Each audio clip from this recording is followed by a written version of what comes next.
Hello అండి, welcome back to my channel. నేను యశస్వి.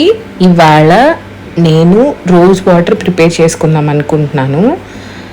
కొన్ని హైబ్రిడ్తో, కొన్ని నాటు గులాబీలతో ప్రిపేర్ చేసుకుందాం అనుకుంటున్నాను.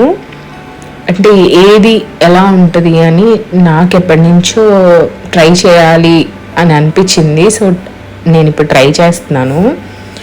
అయితే నేను బయట మార్కెట్స్లో దొరికే రోజ్ వాటర్ నేను ఫేస్కి అప్లై చేసుకున్నప్పుడు, రోజు నైట్స్ పడుకోబోయే ముందు మనం ఫేస్కి అప్లై చేసుకుంటే మనకి చీక్స్ పింకిష్లో వస్తాయి, పింపుల్స్ తగ్గిపోతాయి, ఫేస్ మొత్తం డర్ట్ పోయి క్లీన్ అండ్ క్లియర్గా ఉంటుంది. నాకైతే అలా అవుతుంది ఫేస్.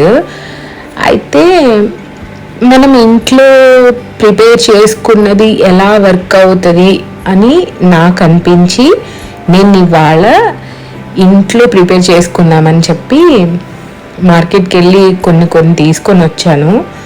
సో ఇవాళ మనం రోజ్ వాటర్ని ప్రిపేర్ చేసుకుందాం. సో దానికోసం నేను అన్నీ కూడా రేకల్ని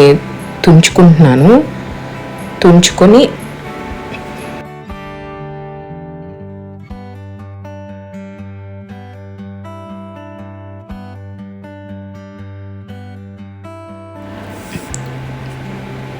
నాకు హైబ్రిడ్ గులాబీలు ఒక బౌల్లో వచ్చాయి, నాటు గులాబీలు మాత్రం ఎక్కువ ఉన్నాయన్నమాట రేకలు. అయితే నేను ఫస్ట్ దానికోసం ఒక బౌల్ తీసుకొని, రోజ్ వాటర్ ప్రిపరేషన్ అనమాట ఇది.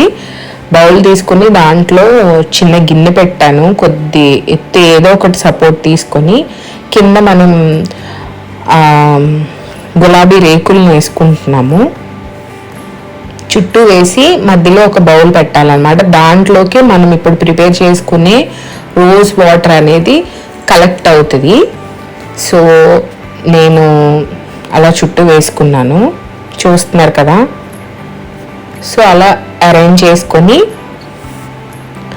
దానిపైన కింద ఉన్న గిన్నె కన్నా కొంచెం పెద్దది తీసుకోవాలన్నమాట. అయితే చుట్టూ నుంచి మనకి బయటికి ఆవిరి పోకుండా మనం అలా పెట్టుకోవాలి. పైన ఉన్న బౌల్లో కొంచెం వాటర్ వేసుకొని పెట్టుకుంటే కింద నుంచి రేకుల నుంచి వెళ్ళి మనకి రోజ్ వాటర్ ఆ బౌల్లోకి, చూస్తున్నారు కదా మీరు, అలా కలెక్ట్ అవుతుంది అన్నమాట. సో మనకి హైబ్రిడ్ గులాబీల రోజ్ వాటర్ అయితే ప్రిపేర్ అయిపోయింది. నాకు కొంచెమే వచ్చింది, అన్ని రేకులు తీసుకుని ఒక బౌల్వి తీసుకుంటే నాకు కొంచెం వాటర్ కలెక్ట్ అయింది. ఇప్పుడు నాటు గులాబీలతో చేస్తున్నాను. ఇది కొంచెం ఎక్కువే కలెక్ట్ అయిందండి రోజ్ వాటర్. నాకు కొంచెం రేకులు ఎక్కువ ఉన్నాయి కాబట్టి నాటు గులాబీలు కొంచెం ఎక్కువే వచ్చింది. సో రెండిటికి కలర్ అయితే ఏం తేడా లేదు, కాకపోతే కొంచెం వాటర్ క్వాంటిటీ ఎక్కువ తక్కువ వచ్చాయి రేకుల వల్ల, అంతే.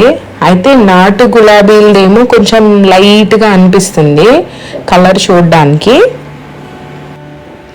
హైబ్రిడ్ ఏమో కొంచెం థిక్గా కనిపిస్తుంది. స్మెల్ అయితే హైబ్రిడ్ది కొంచెం బెల్లం వాసనలా వస్తుంది, నాటు గులాబీలు అయితే నాకు గులాబీ రేకుల స్మెల్లే వచ్చింది.